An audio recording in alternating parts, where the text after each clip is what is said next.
Life doesn't change in the big moments. It changes in the quiet ones we almost miss. This is Days Like These. I'm J. Malik Asher, and I'm glad you're here. This episode begins an 11-episode series exploring love, desire, betrayal, healing, and the truths most people think but rarely say out loud. Each episode builds on the last, so the journey was designed to move from episode 1 all the way through episode 11. If you're starting here, you're exactly where you need to be. And if you found this episode somewhere else in this series, you can always come back here and start from the beginning. Now, let's get into the conversation.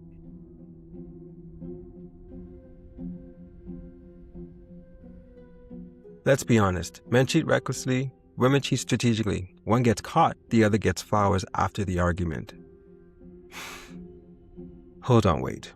Before you get offended, sit tight. I'm not your therapist. I'm your mirror. Now let's cut the crap. Most people are not faithful. Some cheat with bodies, others cheat with imagination. And the ones yelling, "I would never," usually have the loudest thoughts. Have you ever thought of leaving? How about that nagging thought, what if I answered that DM? Have you ever sat on the toilet scrolling for attention like it was affection? Congratulations, micro-cheating. You just didn't get caught. Let's break it down. Men are taught to be fruitful and multiply, but women were taught to carry the fruit, raise the fruit, and remember birthdays. While he produces soldiers daily, she carries one for 9 months. Because biology said multiplication, but society said monogamy.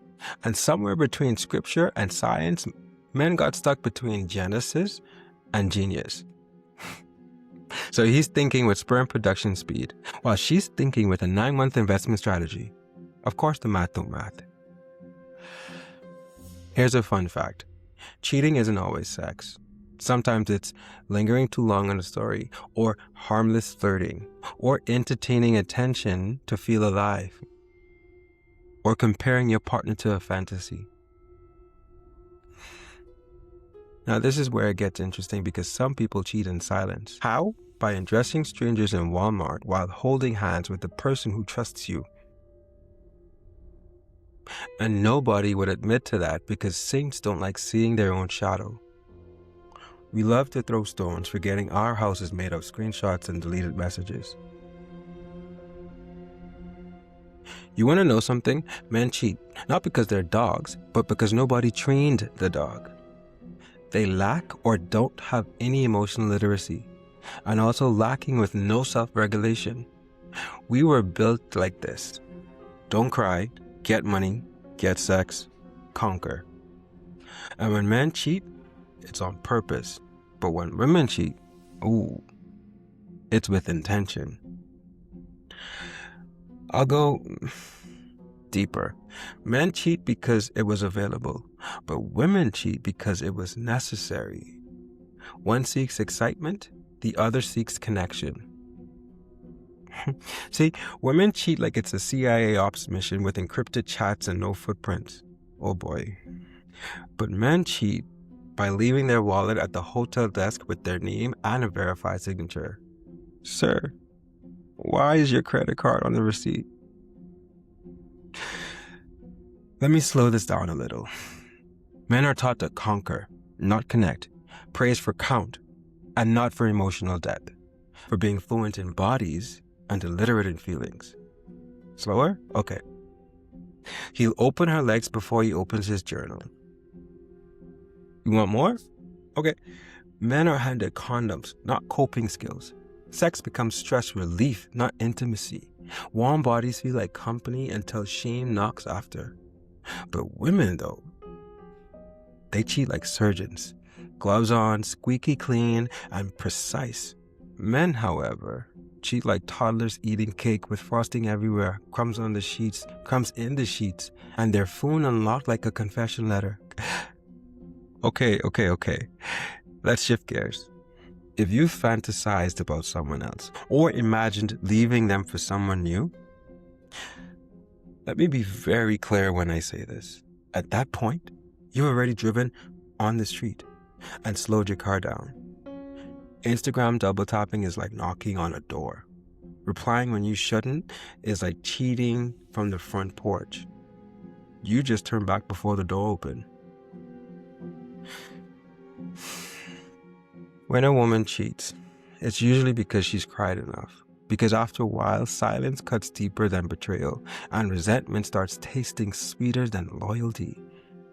See, women cheat for meaning, and men cheat for thrill. A man's body can wonder while his heart stays home, but a woman, if a woman's heart leaves, her body is just transport.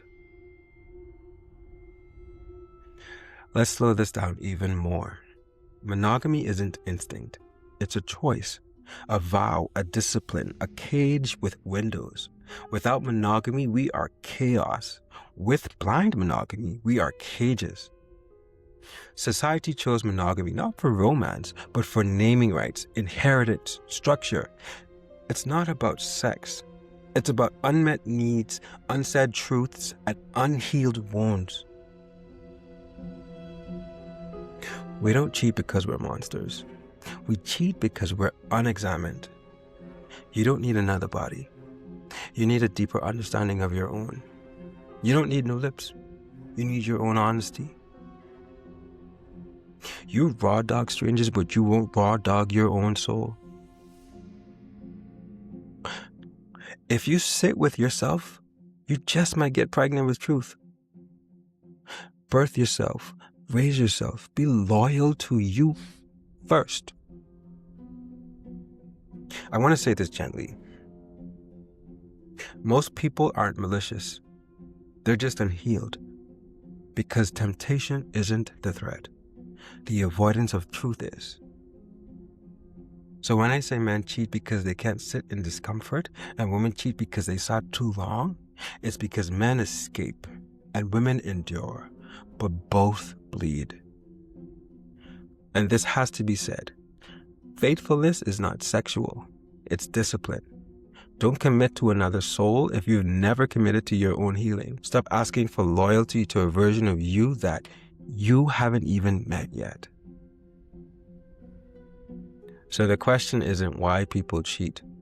It's why do we promise forever to someone when we haven't promised honesty to ourselves? Don't vow forever if tomorrow terrifies you. Don't swear loyalty while flirting with temptation. Don't call it love if it's loneliness wearing matching pajamas.